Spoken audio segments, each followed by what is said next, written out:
Ladies, gentlemen, and my often forgotten but most certainly not by me, paint removal tools. Welcome back to the channel. It's been a little while since the last video. Been trying to scoop up some parts for this guy. We have the engine back together for the most part. Still waiting on an injection pump and some other parts. Transmission is right over here. Got the torque converter for it ready. So today, it's Sunday, I'm going to try and get as much done as I can. That way we're not taking up this bay. But I'm going to be pressure washing the firewall and all the nasty crud that's on everything, and getting this thing back in the shop ready to pull the cab back off, so that way we can get the engine and transmission back in the truck and then cab back down. Hopefully at that point we should have, maybe Tuesday, have our injection pump, put that in, get this thing fired up for the first time, and hopefully get this thing back on the road. So without further ado, let's jump right into the time lapses.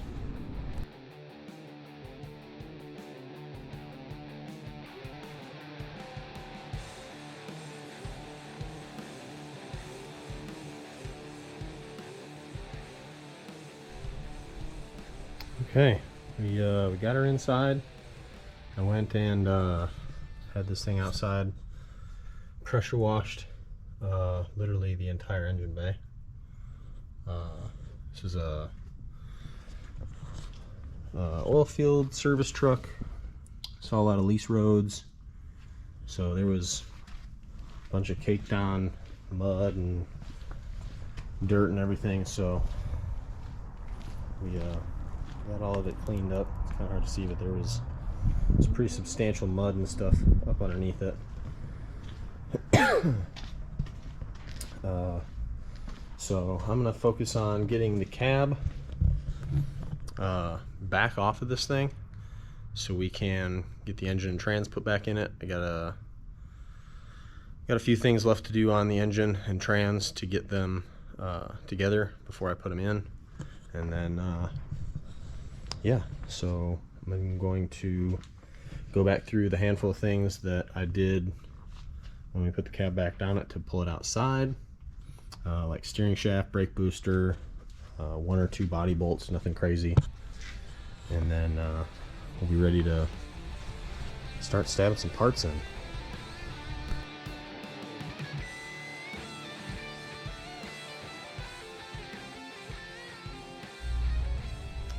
We're back. Hasn't been a whole lot of time. Still water dripping off the cab. Like I said, there wasn't a whole lot to take off to get the cab back off. I had the center body mount bolts here and on the opposite side there. I had those in, and steering shaft, brake booster, and that was it. So I am now going to get the engine ready to put in, get our wiring harnesses and everything else like that out of the way and where they need to be, so then I can get the engine in, and then I will come back and stab the transmission in after that. So let's go get the cherry picker and get down. We're back. I forgot to click record on the time lapse, so here we are. Engine is sitting on the mounts. Got to still bolt it in. Wasn't really anything crazy as far as watching me put the engine back in. There's one thing I want to note: the dipsticks on these LMLs, they actually sit, it's hard to see, there it is.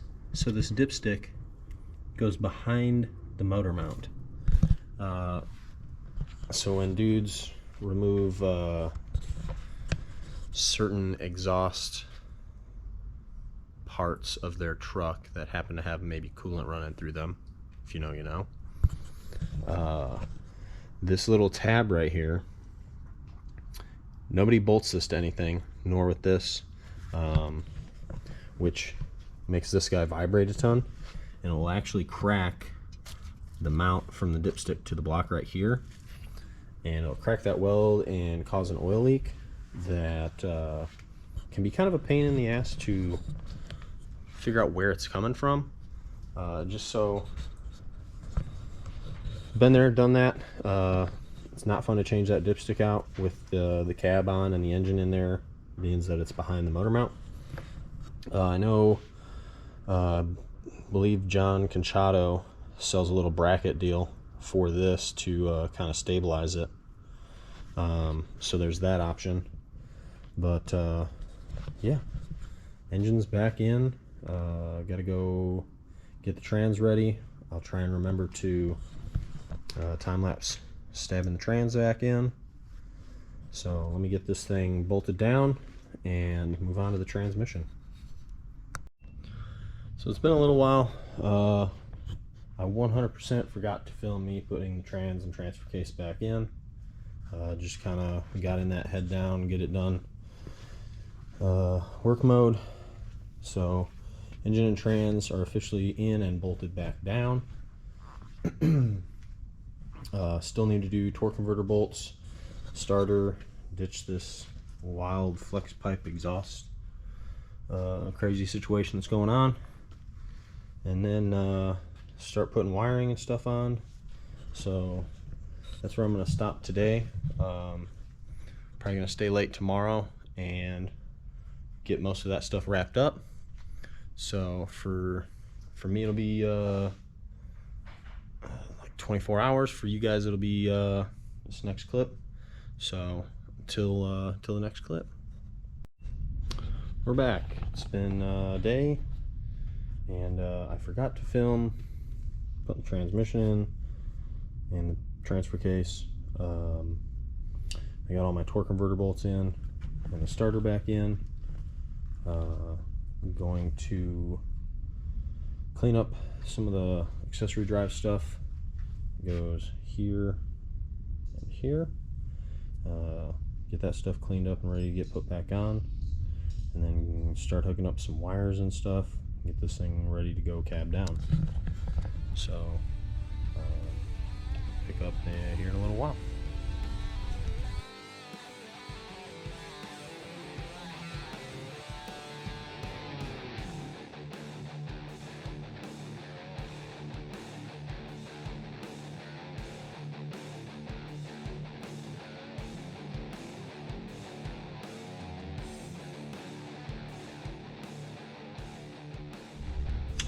Okay, it's been another handful of days.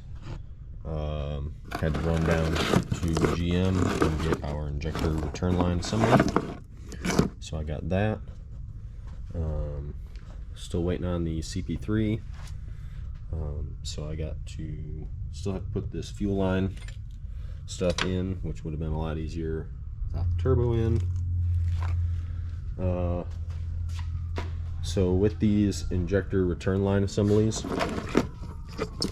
I'll show you this one since it's somewhat easy to get to.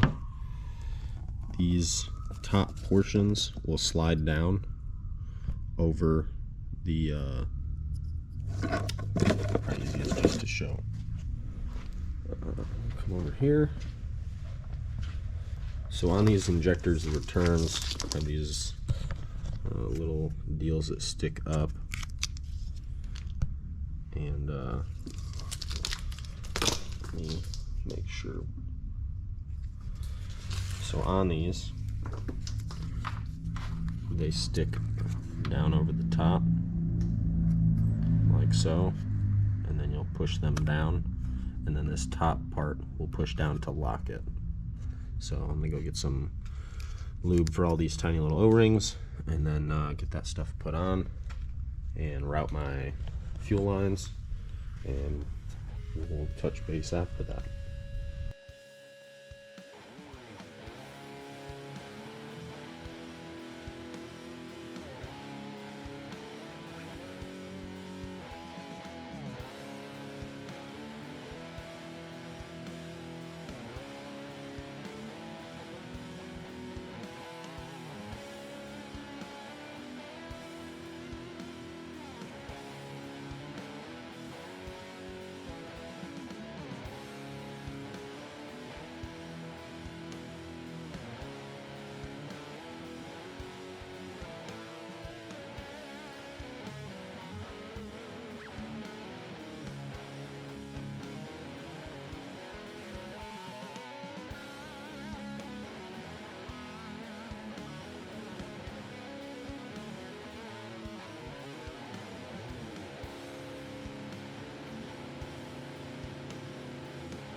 We're back.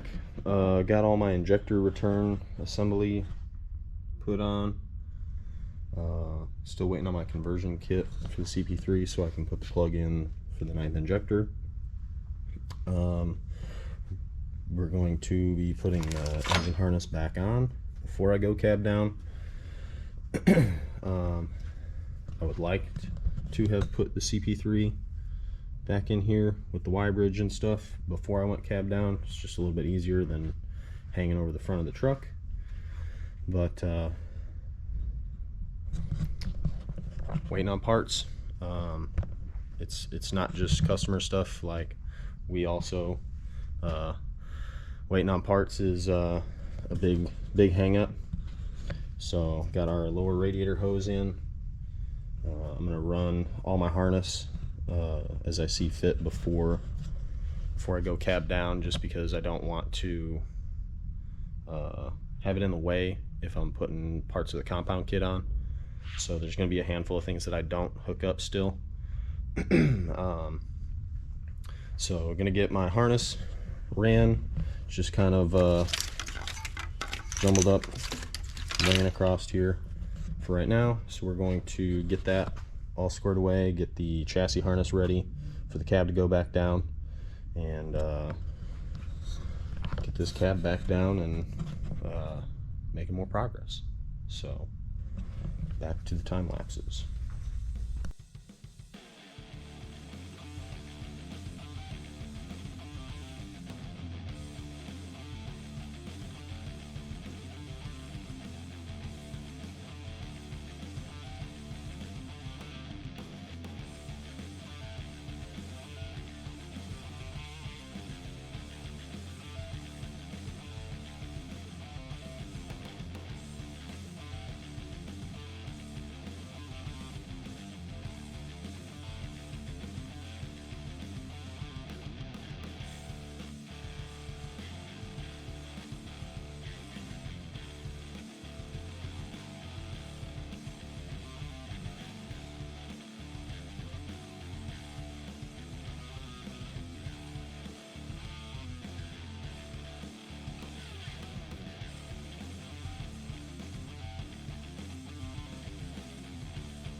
We're back. Got everything pretty well squared away on the harness that I wanted to. Just getting ready to go cab down with this thing. So I'm just gonna time lapse the cab down and catch up with you guys afterwards.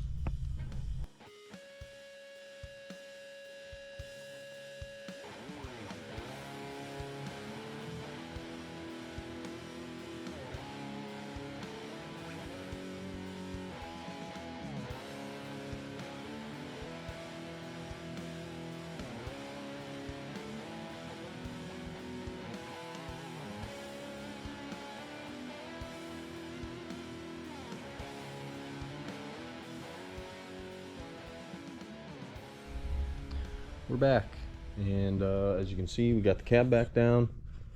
I really haven't messed with anything since I've gone cab down. I put the steering shaft back in and the brake booster on. Connected like my ECM and stuff. But gonna start connecting all the stuff that needs to go back on. There's not a whole lot of stuff that I'm going to record for most of that. So this is probably where I'm going to end this video until I get the CP3 pump, get that ready to go in, and then it'll be putting the compound kit on, which I'll probably record most of that. It's going to be an HSP compound kit. Might have to do a little modification of some stuff, seeing that it's coming off of a 2016 truck and this is a 2012.